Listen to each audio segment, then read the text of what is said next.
Chapter 7. Present Day, Blaine. Blaine groaned as the alarm blared in his ear. He loved playing football, but the early morning wake-ups of training camp were definitely the worst part. The darkness felt thick in front of his face. The sun wouldn't be up for hours. He breathed deeply a few times to try and draw enough oxygen in to wake his weary body, and then shut off the alarm. At least he had time for a hot shower before he had to head out. He knew people who could set the alarm and hit the snooze button 2 or 3 times, but he'd never been one of those people. When it went off, he was awake for better or worse. Pushing back the covers, he swung his feet over the side and shuffled to the bathroom. Why did he feel so tired today? As he glanced in the mirror, he cringed at his face. Dark circles surrounded his eyes. He had clearly not slept well. But why? As if summoned by his thoughts, snippets of a dream flashed through his mind. Or perhaps nightmare was a more appropriate word. He saw himself laughing on the frozen lake, then the sound of the ice cracking changed his smile into a look of terror. Blaine shook his head. He didn't have time to travel that road again, nor did he want to. Thinking about the lake house had definitely dredged up some suppressed memories and emotions. He knew it had been a bad idea to go back there. He'd known it would bring up memories he didn't want, but it had to be done. Still, he had no time for this today. He needed to shower and get focused for practice. An hour and a half later, Blaine pulled into the parking lot of the training center. The sun was just sending the first rays of gold and orange across the sky as he turned off the engine. 10 minutes until 6. Perfect timing. He grabbed his bag and locked his Mustang before heading toward the door. "Hollis, how's your summer going, man?" The deep voice of Mason Dixon called out from behind him, and Blaine paused long enough to let his wide receiver catch up. His summer. That was certainly a loaded question. His summer had been going great until he'd received the phone call informing him of his uncle's death. He hadn't seen the man in years, but he had been like a father to Blaine when his own father had grown distant. That had been distressing enough, but then he'd gotten the call from the lawyer about the family cabin. Finally, he'd made the mistake of visiting the cabin, first alone and then with Kenzi. And then there was Kenzi. He still didn't understand what was going on there, only that she lingered in his mind like no woman had. When she'd showed up at the cabin, it had taken all of his composure not to pull her in for a hug. He wanted to feel her in his arms, to see if she was the perfect fit he believed she was. He wanted to sniff her hair and find out if the sweet, fruity scent that tickled his nose was real or just his imagination. But Mason didn't need to hear about any of that. Blaine had always tried to keep his personal life out of his professional life. It was better that way. So he swallowed these thoughts as well and shrugged. "It's a typical summer, I guess. How about yours?" Mason nodded and shifted his bag higher on his shoulder. "Can't complain too much. Got to go home and see my family for a bit. Small towns, though." He shook his head. "I'm ready to get back to work. You know what I mean?" Blaine did. Training was exhausting, but it kept his mind from wandering to other things. Things from his past that haunted him if he dwelled on them. Mistakes he'd made before and after the accident. "I hear you. I start to go stir-crazy with too many days off, but I sure hope Glenn has added more to the menu this year than just oatmeal and eggs." Glenn was the team's cook during training camps. He was a large, muscular man who believed in only eating natural foods, but at least he was decent at seasoning the food so it had flavor. "You and me both, man. I've been eating like a king, and I have a feeling it's going to come back to bite me." Mason pulled open the front door to let Blaine enter first. Even if they hadn't known where the cafeteria was, they would have found it easily by following the noise. Having arrived close to the beginning of breakfast, many of the other team members were already inside and grabbing food. Blaine dropped his bag by the door with the others and joined the line. It had been a while since he'd been in this training facility, but he was pretty sure there had been some major changes made. The serving line looked essentially the same, but off to his right was a smoothie bar area, complete with blenders, protein powder, greens, and fruit. Past the serving line, he could make out a wood-fired oven, Did that mean pizza was possible this year? Is it just me, or did they make some changes here? He asked Mason. Mason's eyes widened as if he was really looking at the space for the first time. I think you might be right. I certainly don't remember a smoothie bar. And weren't the chairs red last year? Blaine looked to the seating area and smiled. The red chairs had either been replaced or recovered in a dark blue that matched their team colors. Yeah, they were. Perhaps this bodes well for the food this year as well.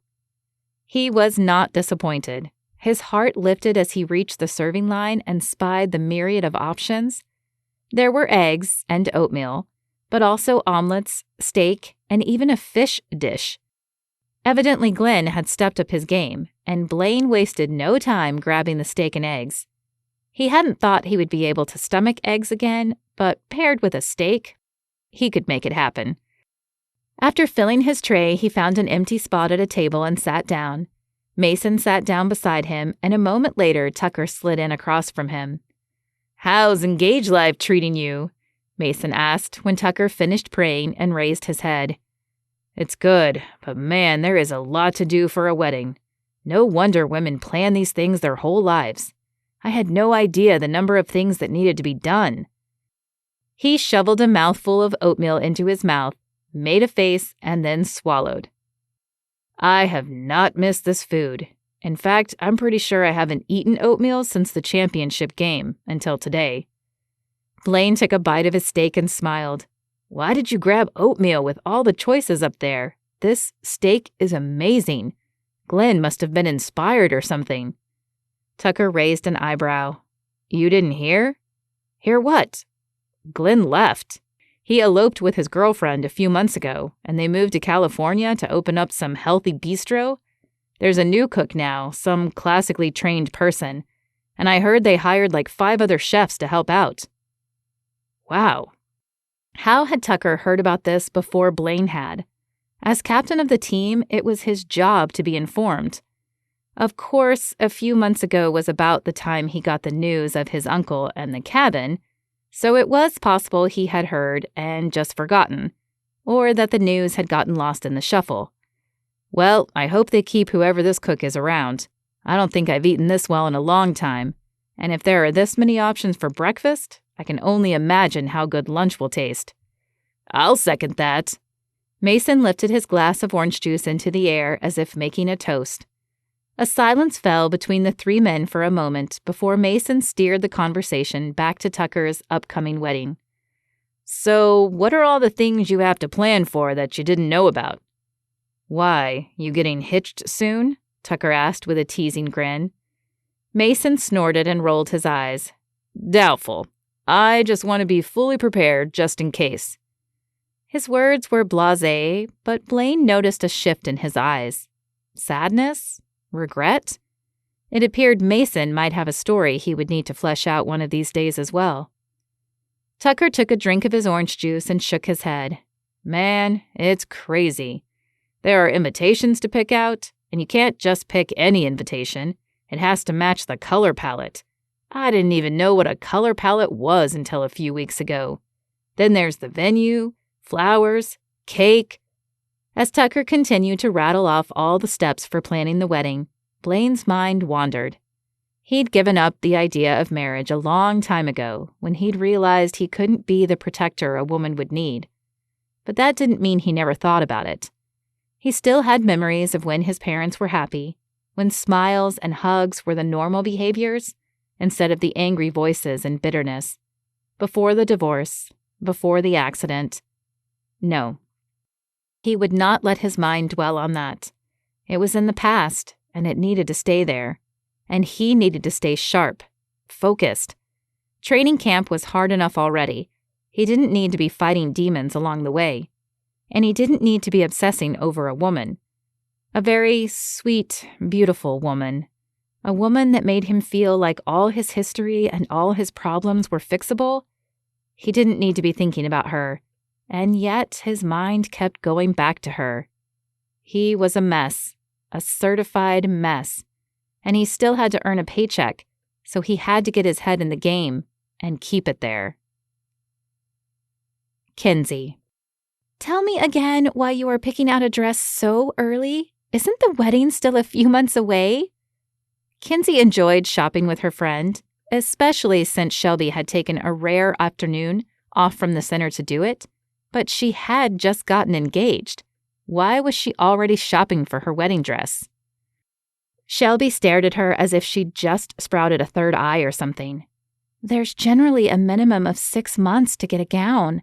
I'm already pushing it with 5 and some change. Besides, Tucker and I want to be completely ready. January isn't that far away, and if we're going to pull this wedding off with a shortened time frame, we have to get everything in order now. She held up a lacy cap-sleeved dress. What about this one? Kenzi tilted her head as she tried to picture the dress on her friend. I'd have to see it on, but I think a sweetheart neckline would look better on you. She shifted through a few dresses on the rack before finding what she felt might be the perfect one. Try this one on for sure. Shelby smiled as she added it to the rack of ones to try.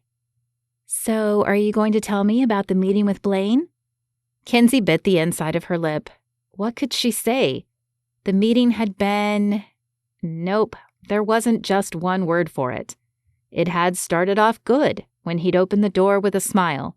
Then it had turned weird as he gave her the tour of the house and refused to look at the lake. Finally, it had turned interesting. As they went over her ideas and their hands touched, yes, that's what she would go with. Interesting. It was interesting. The squeak of hanger sliding against the metallic rack ceased as Shelby stared at her. Interesting. What does that mean? Kenzi blew out a breath of air and shook her head. I wish I knew. He was nice and friendly when I first got there. In fact, I thought he was going to hug me. But then he didn't, and it turned kind of awkward. Then he showed me the cabin, but it was weird. He acted like he'd rather be anywhere else. This cabin sits right on the lake, but he wouldn't even look at it. And when I mentioned the amazing view, he just shrugged it off. Blaine definitely has some layers, and I'm never quite sure which one I'm getting. Okay, that is a little strange, but he hired you, right? Yeah, he did. He said he liked my ideas, and we're getting together tomorrow to go over designs. But there was something off about him, Shelby. Something different than I've seen from when he's at the center. Her hand landed on the dress of her dreams. A picture of Blaine in a tux waiting for her at the end of the aisle as she wore this dress and walked to him filled her mind. What was she doing? She barely knew if the man liked her ideas, much less liked her. Shelby's attention returned to the dresses, and the metallic creaking began again.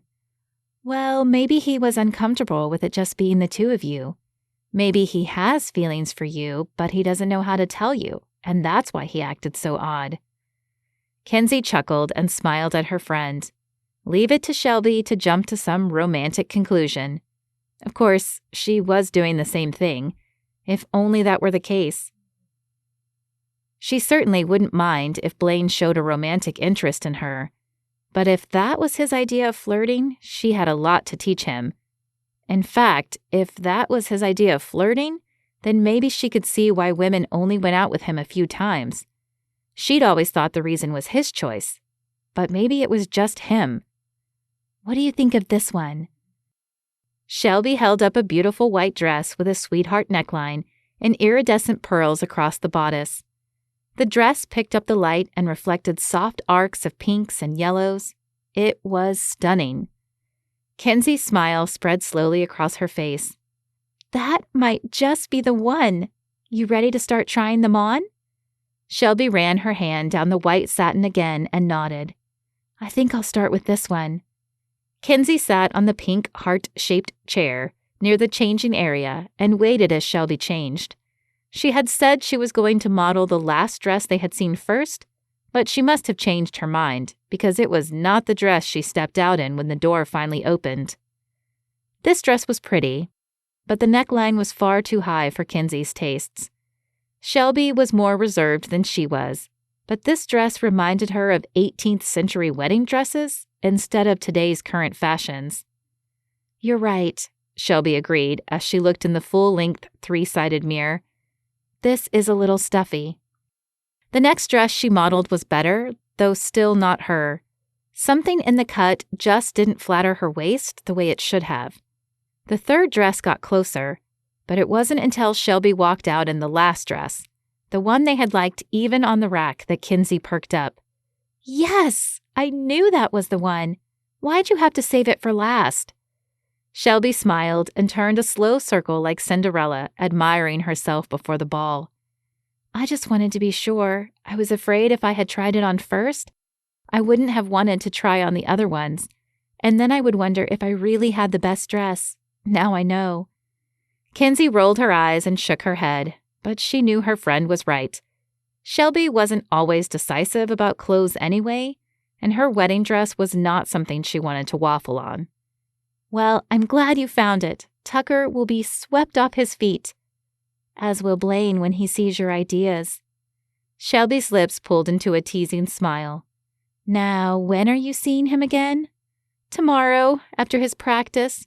I'll finish up the designs tonight, and if he likes them, we'll start shopping and get to work next week.